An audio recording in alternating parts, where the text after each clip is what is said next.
We met up with the Proud Boys somewhere around 10:30 a.m. and they were starting to walk down the mall easterly direction towards the Capitol.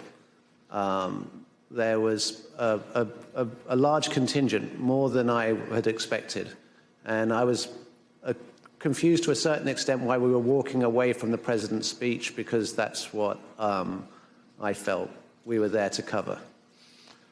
So at 10:30 a.m., that's early in the day. That's even before President Trump had started speaking. Am I correct? Yes, sir.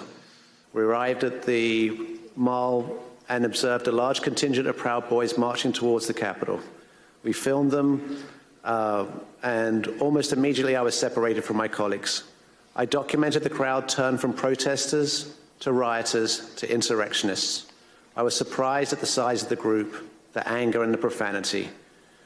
And for anyone who didn't understand how violent that event was, I saw it, I documented it, and I experienced it.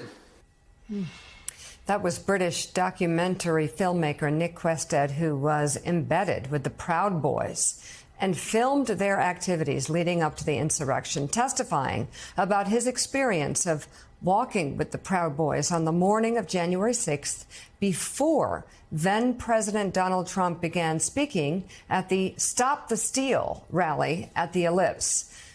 Joining us now, member of the House January 6th Select Committee, Democratic Congresswoman Stephanie Murphy of Florida. There's so much to pour through, but let's stick with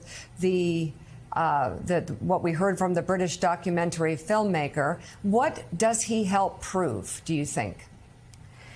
It's great to be with you. And I think what he provided for us and for this hearing was videos that hadn't been seen before, and the evidence that this wasn't a spontaneous riot that just broke out because people gathered to protest, but rather this was a part and a culmination of an effort to replace the will of the American people with the will of the sitting president to remain in power.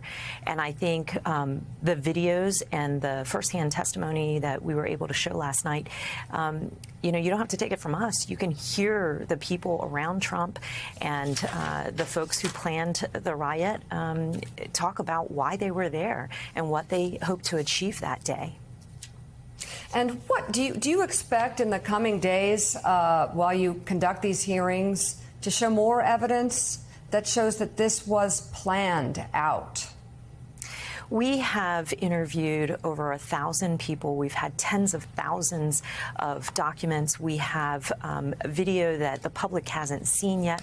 There is so much information, and in front of us is the challenge of synthesizing that information and delivering it in a way that is compelling and shows the American people the full story. And so we will be revealing more testimony, more firsthand accounts, all of which supports the fact that the people around Donald Trump knew they had lost the election and were casting about desperately for ways in which they could change the outcome.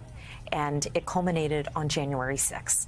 Congresswoman, good morning. And you have that on tape. You have the Attorney General. You have President Trump's children saying, yes, Ivanka anyway, saying, yes, we took Attorney General at his word that there was nothing wrong with this election. There was no fraud, that Joe Biden did win. They were trying to run away from it. And meanwhile, the President of the United States completely abandoning his post as commander-in-chief on the 6th and allowing all this to happen, as Liz Cheney testified, not calling the military, not calling his attorney general, not calling the National Guard, and just letting this attack on the Capitol take place. You've seen more evidence than anyone outside that committee in this entire country.